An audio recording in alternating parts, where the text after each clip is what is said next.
a large majority of who I see graduating out of our 4-year apprenticeship program are so much further ahead than we were at that age. Not just maturity, but intelligence. And they think a different way.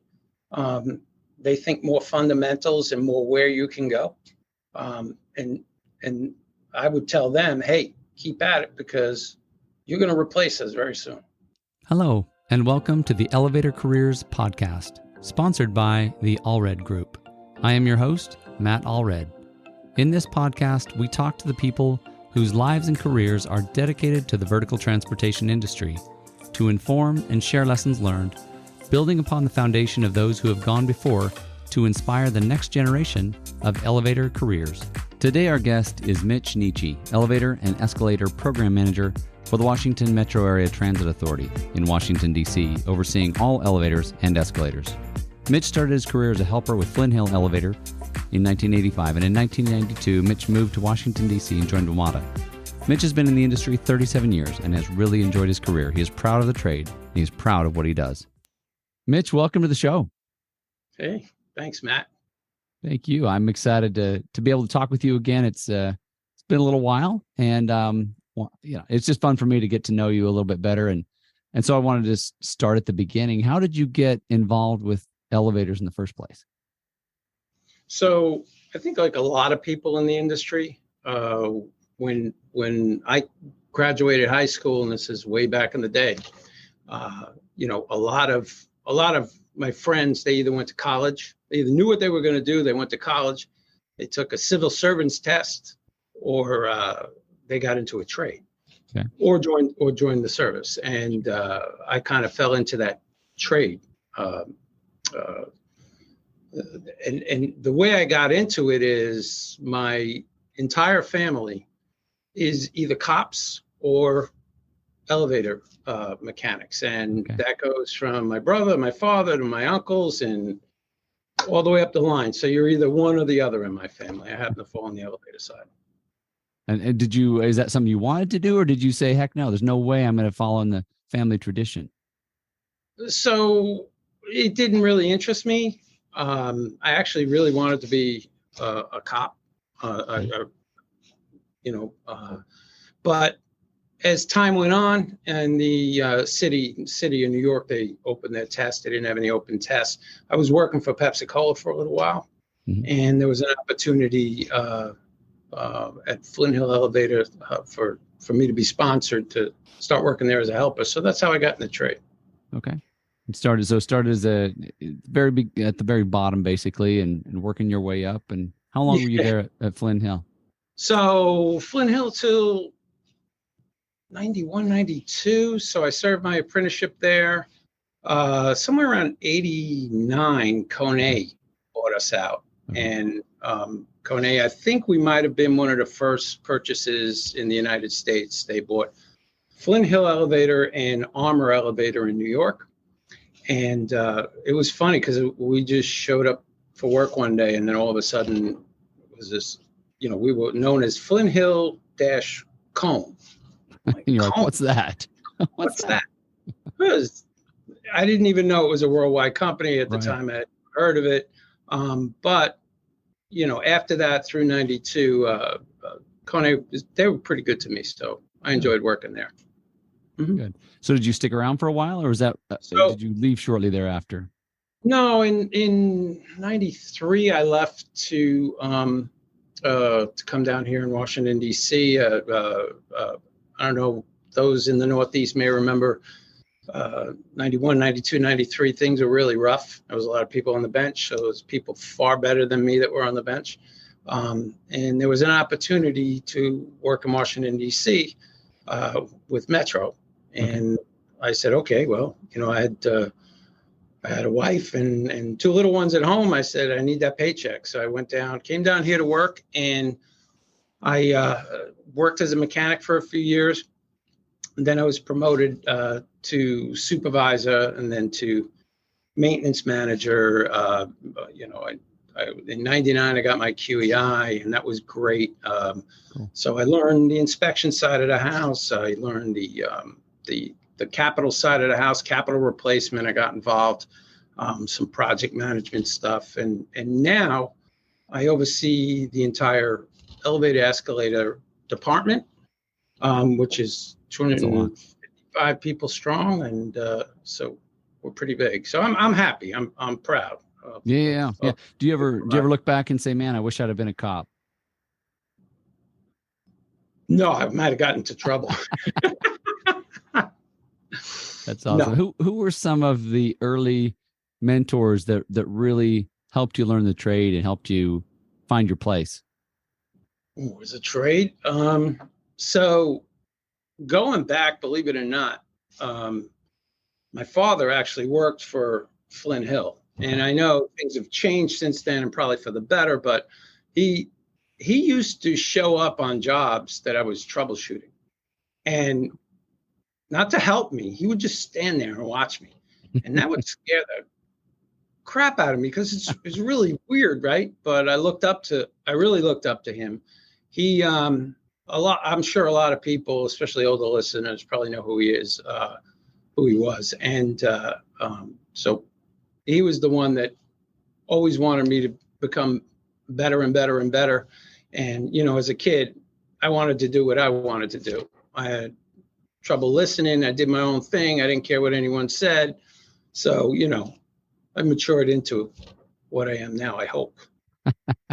Love that. So, my father, there were other people. There were supervisors. There was a foreman named Richie Polizzi, which I believe has passed away, who was with Kone. And these were guys that really helped me stay on track. So there's a couple of guys from Flynn Hill that I worked with in Brooklyn. I haven't talked to them in a while, and if for some reason they're listening, they've gone a long way. Lance, Richie, you know who you are. They've gone a long way. Awesome. and helped me get to where I was and helped me mature. So I appreciate it. Yeah. How long before you were in the business that you decided, hey, this is where I want to stay?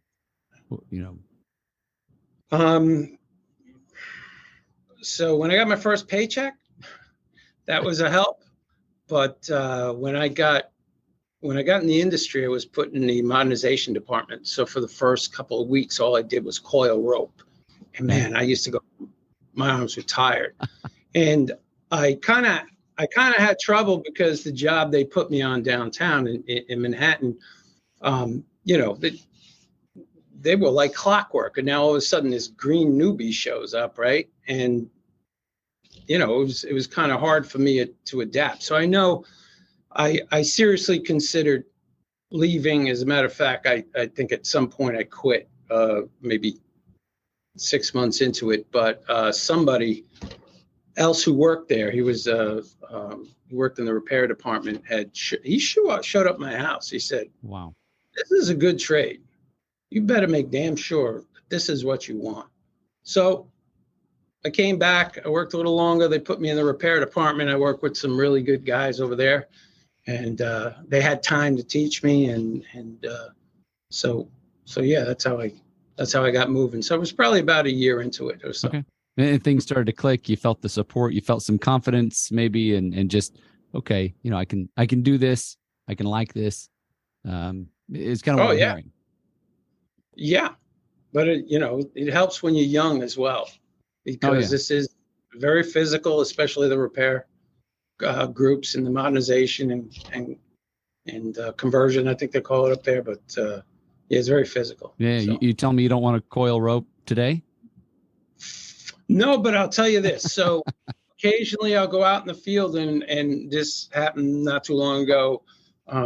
These guys were doing a packing on a 2-step hydro. And I happened to have a meeting I was coming out of, and I actually had a suit on, and I jumped in there and I gave him a hand, and I had hydro. I ruined it. I had hydro oil over my jacket, but it was fun, because I forgot how much fun it was doing ropes. It's fun fixing stuff, right? Because at some point in your career, you transition to planning, forecasting, purchasing, the political end of it. And you forgot how much fun it is and how challenging it is to work on elevators and escalators. So. Yeah. No, there's definitely a reward, right? That is rewarding to fix something, to look at it and say, you know what, I did that?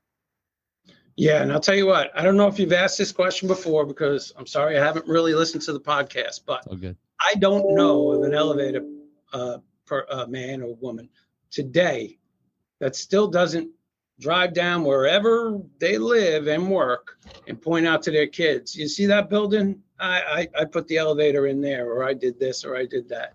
Because we all do it because we're proud. I don't know of any elevator mechanics that aren't proud of what they do. They're proud of the trade, and they're proud of what they do, and that's great. Absolutely. So you were in New York for a couple of years, sounds like 2 or 3 years, and then you moved to DC. How long were you? I mean, you moved up with Metro, but have you stayed at Metro nonstop? No, like we discussed before, for a short time, from 2000 to 2004, roughly in that time, I went to Florida and I opened an elevator inspection firm.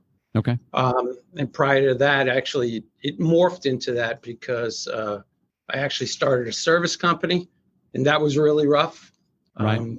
Getting customers were rough, and at that time, Florida was going third party. Okay. So I was able to get in, and I got in with a couple of property managers and some other people that worked for Otis and Thyssen. I was able to get some crumbs here and there and put something together.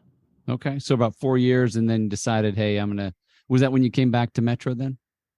Yeah. So there was an opportunity here at Metro, and, having kids there, they weren't happy about leaving, but, the schools are better here. It was a really good opportunity. I didn't want to pass up. And so I uprooted them. I moved them back. That was not popular. No, I hear you. Mm-hmm. So tell me, let's talk a little bit more about Metro. I mean, you mentioned how many employees you have, and, it sounds like an elevator service company, but obviously dedicated to specific, I don't even know what you call it, an organization, right. transit company, essentially. I don't know if it's public or private or how it works, but. So Metro, Washington Metropolitan Area Transit Authority, is a multi-jurisdictional transit agency. And they serve Northern Virginia, the District of Columbia, and Maryland. And it's unique because it serves so many jurisdictions, and funding is required upon those jurisdictions. And what's really neat is around 91 and 92, they decided to bring elevators and escalator service and maintenance of in-house. So prior to that, you had contractors coming in and working on it all? Correct. It was contractors that were in here, and actually all the way up till probably around the late 90s, it was contracted in some form or another. Okay. And until it takes a while to start something up. Sure. And then, you have to tool up, you have to man up, and then grow.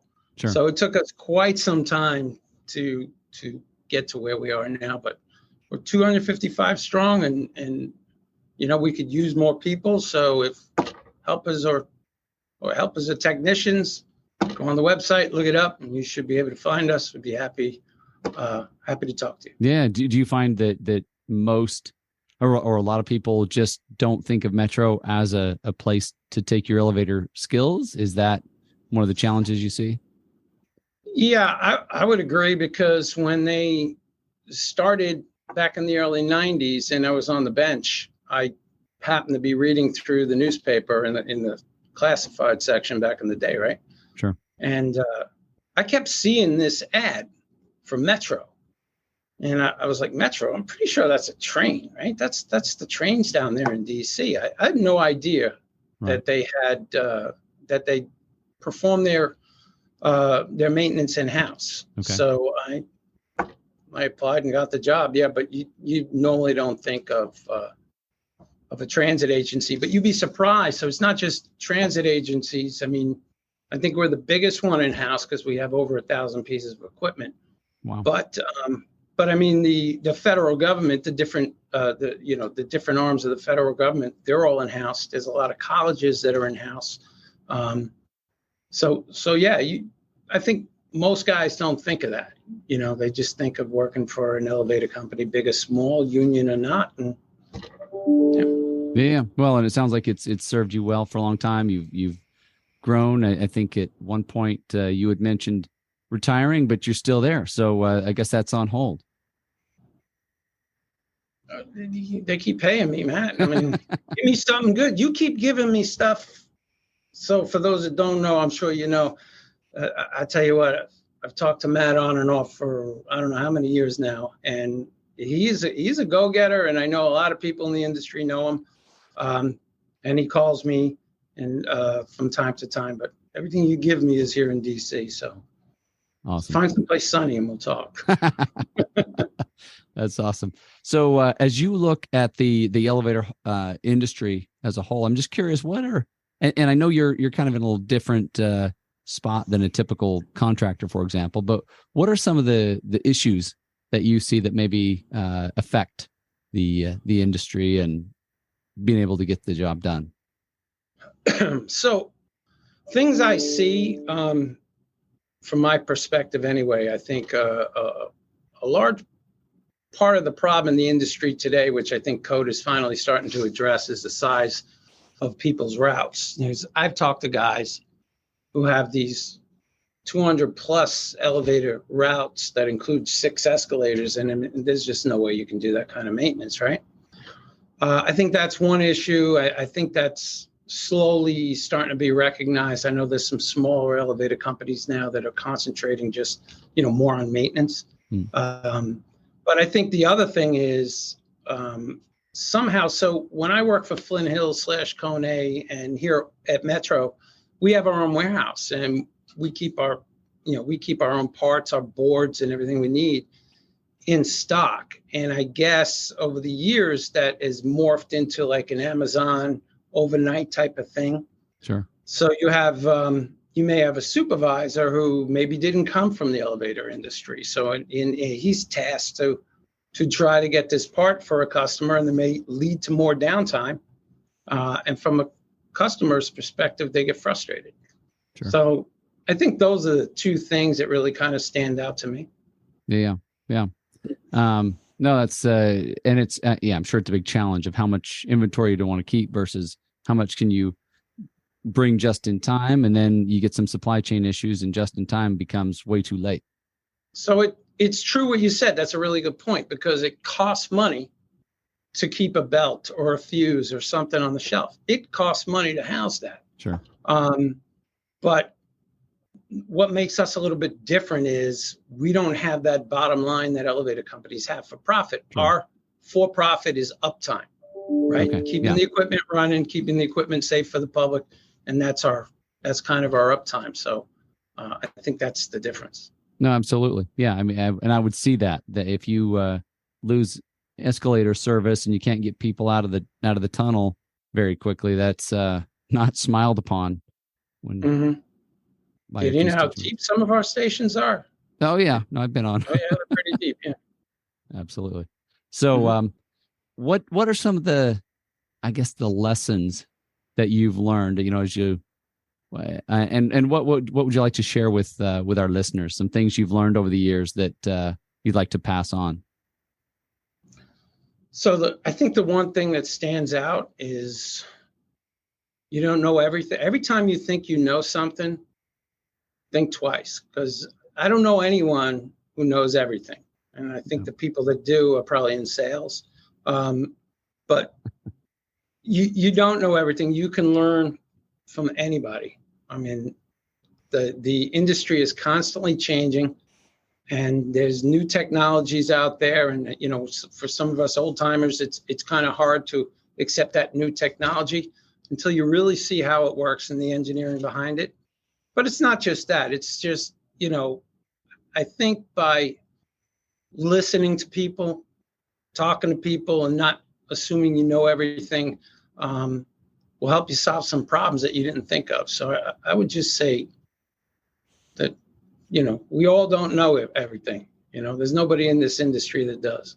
No, absolutely. Absolutely. I'm sure it keeps you humble, right? Just because it's like there's always something that you can learn from from somebody else, or absolutely. from the technology, Oh, yeah. or from Mhm. from a problem that maybe you just hadn't seen before. Sure. Yeah, that's cool. So, do you curious if you have any funny stories that you from being in the trade or working on the machines, or I got some funny stories. I don't know if you want me to.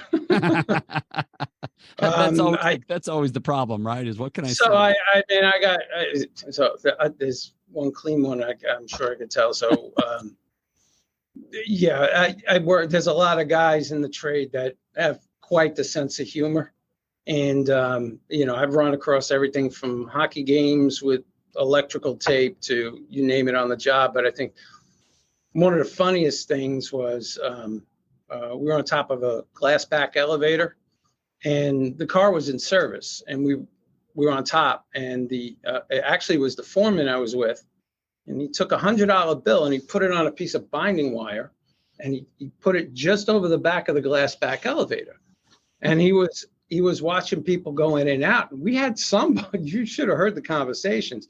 We had people that were ready to break the glass. Wow. I said, man, we're gonna cut this out.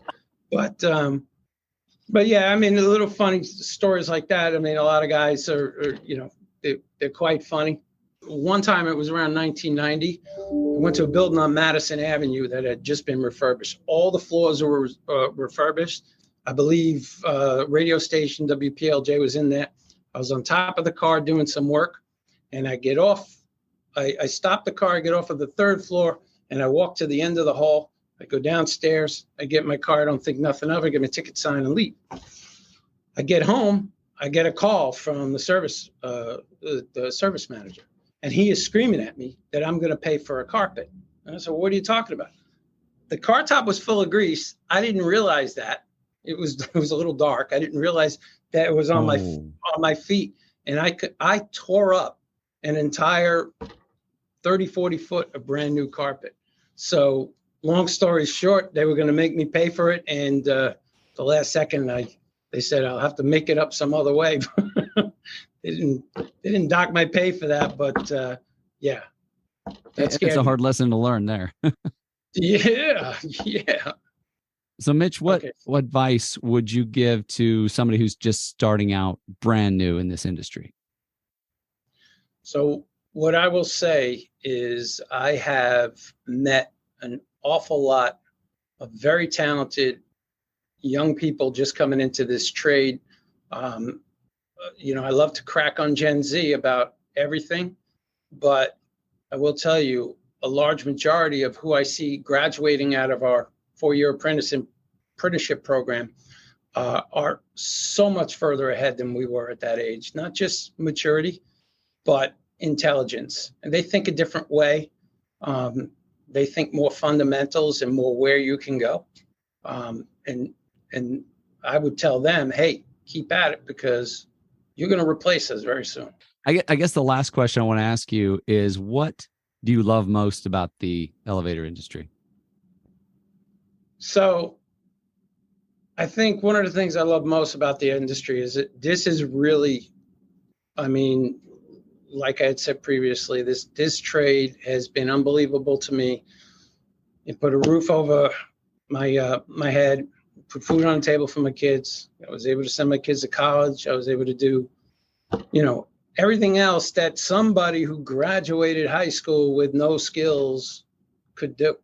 Sure. This is an amazing trade. It's an interesting trade. It's diverse. It's becoming more diverse, which is great. And I've really enjoyed it. I mean, I really have. It's 37 years, something like that, coming up on now. So yeah, it's been great, but maybe in a few years we'll try something different. Yeah, awesome. Mitch, thank you so much for being here today. It's been a pleasure talking with you. Yeah, I really appreciate the invite. Thank you. You bet. Good luck to you. All right, take care. Yeah. Thank you for listening to the Elevator Careers Podcast, sponsored by the Allred Group, a leader in elevator industry recruiting. You can check us out online at elevatorcareers.net. Please subscribe, and until next time, stay safe.